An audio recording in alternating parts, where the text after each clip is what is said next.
Because of these efforts, we do not expect there to be an additional operation to evacuate people off the mountain, and it's unlikely that we're going to need to continue humanitarian airdrops on the mountain.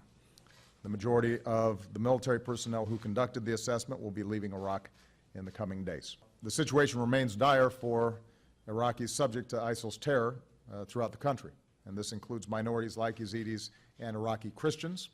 It also includes many Sunnis, Shia, and Kurds. We're going to be working with our international partners to provide humanitarian assistance to those who are suffering in northern Iraq wherever we have capabilities and we can carry out effective missions like the one we carried out on Mount Sinjar without committing combat troops on the ground. We obviously feel a great urge to provide some humanitarian relief to the situation. Me too.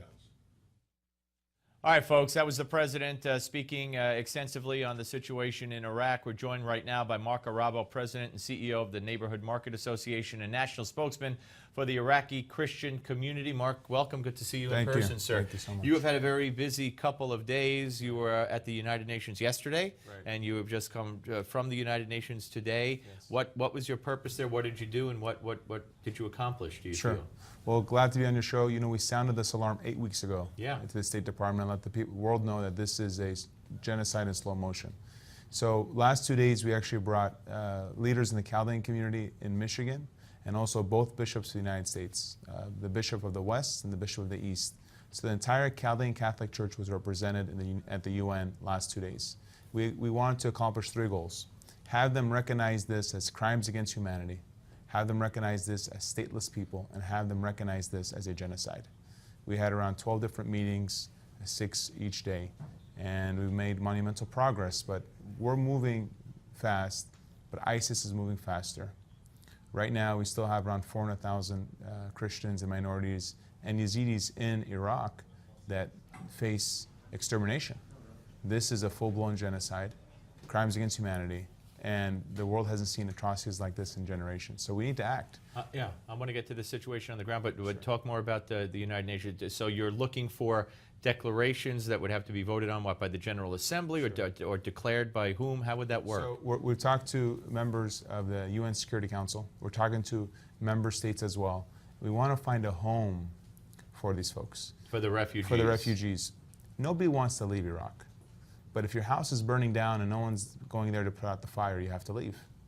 In 2003, when we invaded Iraq, we had 1.4 million Christians. Today, we have less than 400,000. So 1 million have already left and they live in diaspora. 400,000 remain. Of those, 200,000 are children, and their lives are facing death either through massacres, through conversions, or because they don't have basic necessities like water, food, and supplies. This is much broader than specific issues that the president's talking about. It's much broader than just Mount Sinjar. Sure. There's cities in Iraq where people are dying because they don't have the basic necessities and they don't have protection. So you have any positive response from any countries as far as taking in the refugees? We do. France is leading the way of the world right now. France has offered asylum. Yesterday we heard Australia joined. Australia now is offering asylum. We met with Austria, with Turkey. We're talking to the United States, to Canada, Sweden, and Germany. We want the world community to come together, step up, and offer a home for these people. You know, in 1970, and there's precedent for this, because 1970, President Ford airlifted around 150,000 Vietnamese refugees and brought them to America through executive action. So if the president wants to solve this situation as far as minorities and Christians, he could do so without combat troops. And we've been working with them, and Ben Rhodes has been tremendous at the White House. What we need now is for them to airlift the Christians and minorities and Yazidis that want to get out and offer them asylum in America, especially because we have a moral obligation.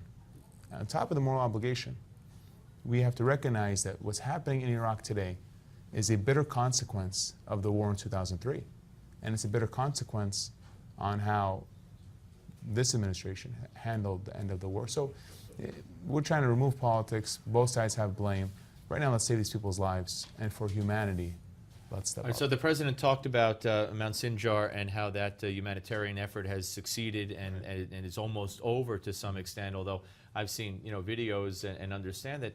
And so I'm a little confused. Every time they try, they bring helicopters, you see the mad rush to the helicopters, and there's not enough helicopter space, and in one case a helicopter crashed because it was so overloaded.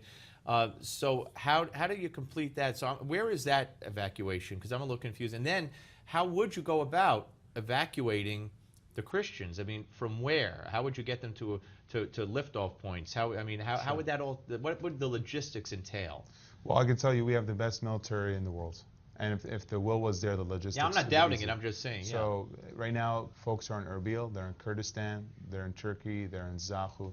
There's villages, primarily in the north, where Christians and Yazidis are.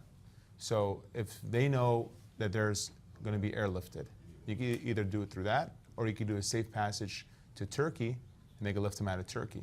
So there's many ways we could do it. We just need to have the will to do it.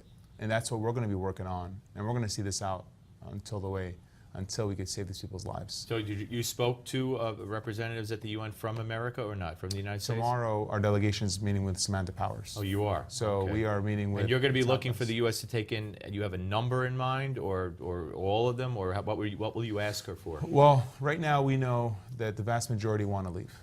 We got to figure out how to get them here. Right. And I want to be very clear that ideally, everyone would want to go back.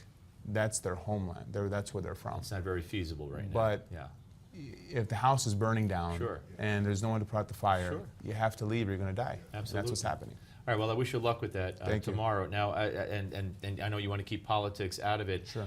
When you and I talked several weeks ago in advance of your visit here, we talked about, I get a kick out of a sad kick in a way, with the media, breaking news, Christians being persecuted in Iraq, as if, wow, really? Right. When that's been going on for months and months, if not years. And of course, Christian persecution all over the world, in parts of the Middle East and in parts of Africa, has been an epidemic for years. Slaughter, churches burning. I mean, the Boko Haram, I mean, is just one of the groups they presented as a group that doesn't want girls to go to school, but they kill Christians too. So has the world awakened? Have they smelled the coffee? Have they seen the light? Do you think Obama has? Because when he talks about this, he talks about, we're going to do the humanitarian thing, we're going to protect our embassies and our people, don't come near us or we're going to bomb. But he doesn't talk about saving the Christians and the minorities because they're getting slaughtered. I think Christians and non-Christians alike, Jewish, Muslim, atheist, agnostic, should all right now unite, because a full-blown genocide is right before our eyes. And I don't think people realize how dangerous it is in the region, how they want to spread that danger all throughout the world. Yeah, right to here. We are not insulated as a country. And as an American first that's born in America, that happens to be Chaldean, we have to do everything we can to stand up for people that can't stand up for themselves, especially because what's happening now is a bitter consequence of the invasion of Iraq. And this president and his legacy is going to be determined on how does he save these Christians, Yazidis, and this isn't an isolated incident. You know, since 2003, we've faced persecutions. 49 of our churches have been bombed. 2 weeks ago, they bombed a church that was 1,800 years old. They're bombing our historical sites. They're bombing our cemeteries. It's a convert or die campaign. And the world's human conscience needs to wake up. And they're not right now. They're not. It's much broader than Iraqi Christians. Absolutely. And this is about humanity. It's about the human conscience.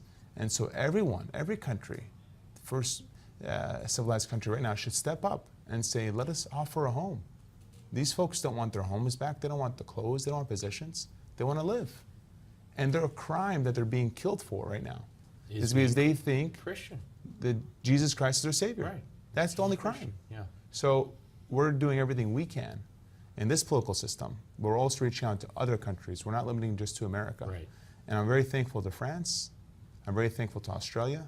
But as an American, I need to say I'm thankful for America. And right now, they need to step up. Okay, and you will do your best, I know, tomorrow to to talk to Samantha Power at the United Nations, Right. and love to hear back from you. Even though we'll arrange, even if we get a quick phone call from Sure. you, see how that meeting went. Absolutely. That'll be very good. Good. Best of luck Thank to you so much. and thank you Thank you. for God bless you. for speaking out and being such an eloquent spokesman for your cause. I think you've done a lot of good. Thank you. All right, folks, and you have a website you want to?